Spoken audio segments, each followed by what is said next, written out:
నర్సంపేట మాజీ ఎమ్మెల్యే పెద్ది సుదర్శన్ రెడ్డి కుటుంబాన్ని స్వయంగా పరామర్శించబోతున్నారు బీఆర్ఎస్ అధినేత కేసీఆర్.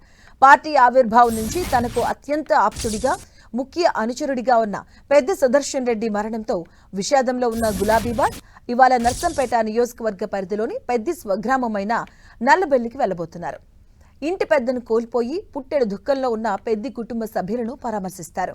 కష్టకాలంలో పార్టీ ఎల్లవేళలా తోడుగా ఉంటుందని భరోసా ఇవ్వబోతున్నారు.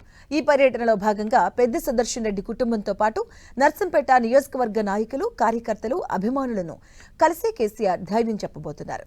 మరోవైపు పెద్ది సుదర్శన్ రెడ్డి కుటుంబానికి అండగా నిలిచేందుకు ఇప్పటికే ఆర్థిక సహాయాన్ని ప్రకటించారు కేసీఆర్. పార్టీ తరపున 2,25,00,000 రూపాయలు అందజేయాలంటూ నిర్ణయించారు. పార్టీ సీనియర్లు, వరంగల్ జిల్లా ముఖ్య నేతలతో చర్చించిన కేసీఆర్ ఆర్థిక సహాయం అందజేయాలంటూ నిర్ణయించారు.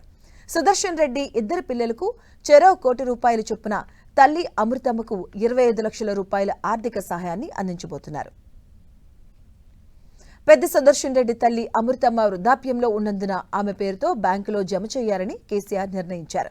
అలాగే పెద్ది సుదర్శన్ రెడ్డి పిల్లల భవిష్యత్తు, వారి చదువుతో పాటు కుటుంబ సంక్షేమానికి సంబంధించిన పార్టీ నిరంతరం పర్యవేక్షిస్తూ అండగా నిలుస్తుందని భరోసా ఇచ్చారు.